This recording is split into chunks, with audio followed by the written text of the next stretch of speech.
So this is going to be a stretching video based on the musculoskeletal assessment that nurses do. I'm a nursing student right now, and while checking out for competencies, I realized that there's a lot to go through, and so this might be an easier way to practice that and to memorize that just by repeating these stretches every day, or it can be a great way to make sure that you're in good health.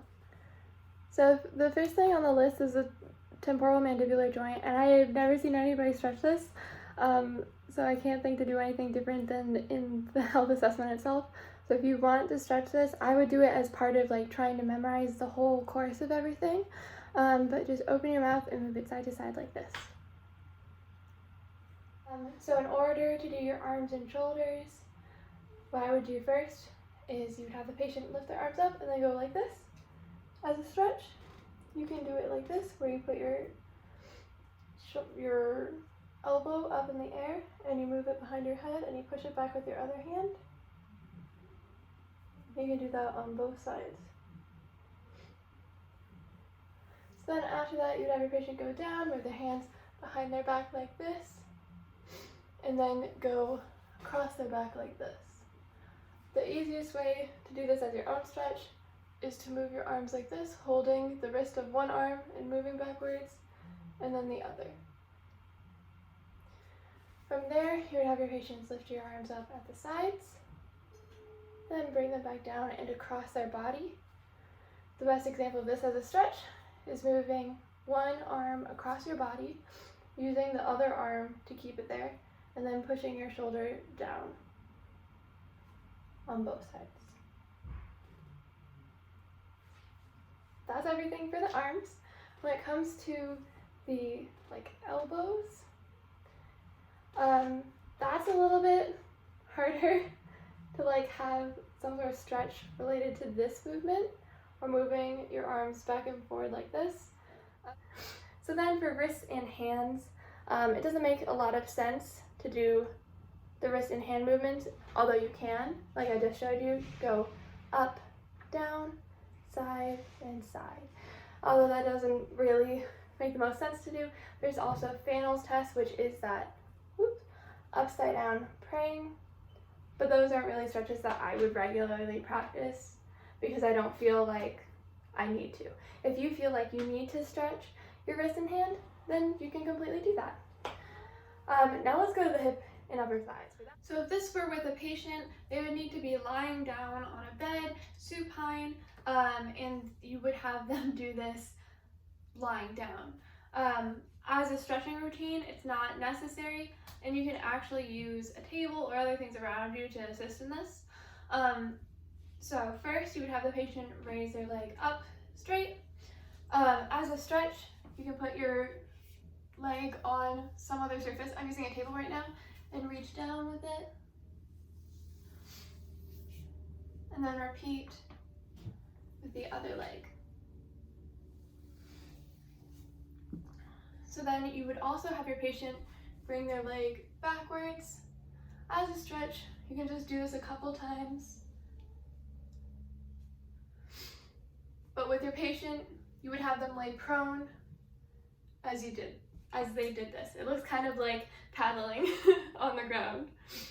Other things that you would often have patients do is you would have them abduct and adduct their hips by bringing their leg out and back in.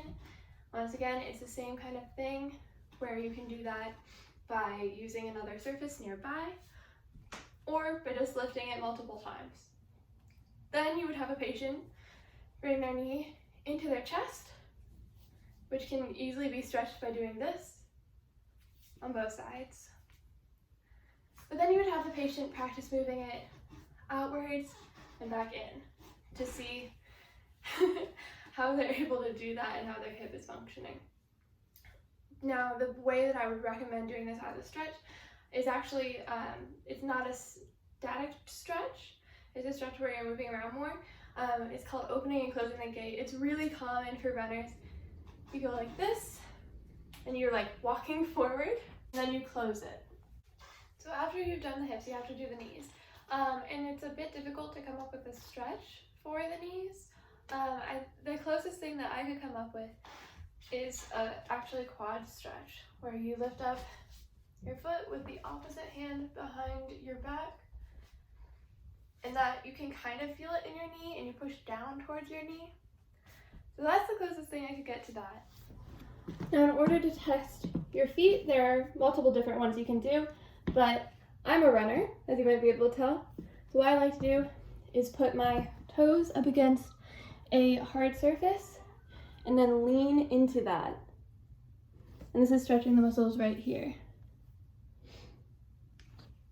Another thing that you could do is you can go on your tiptoes and walk around a bit like this, or you can practice by going up on your heels and walking around like this. This is actually great for your shins if you're a runner and preventing shin splints. So lastly, for your spine and neck, you can roll your neck around, going forward and backwards. You can bend down to touch your toes, and then you can move from one side to the other side and backwards. Good job! That's everything. So now that you've seen everything done as a stretching routine, what does that look like when you're actually doing the musculoskeletal assessment? So before you go in to see a patient and actually start the assessment, first you need to do hand hygiene. You need to provide privacy for the patient if you're going to be exposing them in any way. You need to introduce yourself, saying who you are and how you're associated to the hospital or how you're going to be providing care. And then you need to explain what you're going to be doing to them. For every muscle or like muscle groups that we go over, first you're going to be inspecting and palpating it. Then you're going to be watching the range of motion, giving clear instructions to the patient. And then lastly, you're going to be inspecting and palpating it either like with resisting force, like if they're opening their jaw, you would ask them to do that while you pushed back. To test your temporomandibular joint, which is right back here, it's essentially what hinges your jaw together. So you can open it, close it, over to the side, and the other side. And that's the kind of thing that you'll ask your patient to do, and while feeling right here. And then you can ask them to do it with resistance while pushing up against here. All right, so this second part is testing the shoulders. An important thing to ask about always before you assess any part of the patient's body is to see whether or not they have pain in those areas. If they have limited range of motion that they're aware of, you don't need to test that and risk injuring them, so make sure you ask them first. So, I think these are kind of fun, in my opinion. There are quite a few things to do when you're assessing the shoulders. So, first, inspect and palpate the shoulders, make sure that everything is normal. Then have your patient extend as far up as they can go back like this, see how far back they can go on their back, then have them come back down, and then like a superhero, throw their cape back with their arms going as far back as they can, then bringing their arms across their back like this, back behind their back. Then, one of the last tests is you have them lift their arms up, and then across their body like this. And then you would also have them shrug their shoulders while you provided resistance. Now it's time to test the elbows. So for the elbows, what you're going to do is you're going to have the patient go like this in front of you or like this in front of you, whichever is more comfortable. And you're going to ask them to turn their hands over, turn their hands back. Great. Now you're going to have them go up like this. Easy, right? And then you can do that also with some resistance. So I'm a little bit closer up for this one because this is the hands and wrists, which are easier to see when you're closer up. It's important to make sure that as you're assessing this, your patient isn't moving at the elbows or in their arm, it's only at their wrists. So you have hyperextension, flexion, and then I'm going to show you from this perspective. So there's ulnar flexion, which is going in the opposite direction of the thumb, and then radial flexion, which is going in the same direction as the thumb. Then you also have two extra tests. So the first test is called Fanel's sign, and you do it by having the patient put their hands together like this. It's like a reverse prayer. You have them put their hands together like this, and you want them to be able to have their hands straight and you want them to be able to do this without any pain. If they have pain, then you want to test for something called Tinel's sign. You'll hit the medial nerve here, and then wait about 30 seconds, and it should cause pain, or like a pins and needles sensation. And that applies to both Fanel's sign and Tinel's sign. If after 30 seconds it causes a tingling sensation, then that means that your patient likely has carpal tunnel syndrome. So for this next portion, you're not really able to see me because we're testing the hips. So what you want to test first is extension of the hips with straight leg on both sides. Then with bent leg on both sides.